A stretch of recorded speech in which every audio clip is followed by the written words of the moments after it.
म्हणजे काय धावण्याची शर्यत होती का? तसं नाही, म्हणजे घरातून पडून गेले. घरातून का रस्ता नव्हता?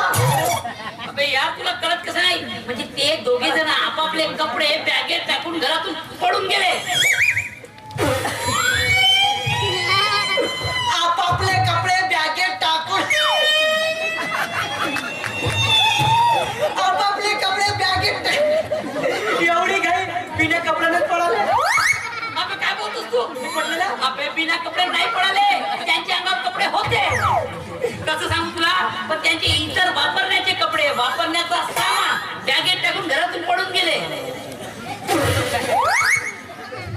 त्यांच्या वापरण्याचा सामान बॅगेमध्ये असेल बाबा. साबण काबण असेल, आपल्याला काही करू. अरे बाबाजी, तुला कळत कसं नाही? म्हणजे ते दोघे जण एकमेकासोबत लग्न करण्यासाठी पडून गेले. अच्छा अच्छा, एकमेकांसोबत लग्न करण्यासाठी का? एकटा नव्हता करताय? अरे बाबाजी, लग्न करण्यासाठी एक मुलगा आणि मुलगी आवश्यक असते ना. तर मला काय माहित बाबाजी, माझा का लग्न झाला का? खड्ड्यात पण ते दोघे जण पडून गेले, त्याचं काय? नेमके पळून गेले का असे हरवत गेले? नाही, ते तुम्ही सांगा, नंतर तुम्ही शिव्या देता. मी विचारतो. पडून गेले. पळून गेले ना? मग सांगा काय करू? सोपं आहे. काय? शोधा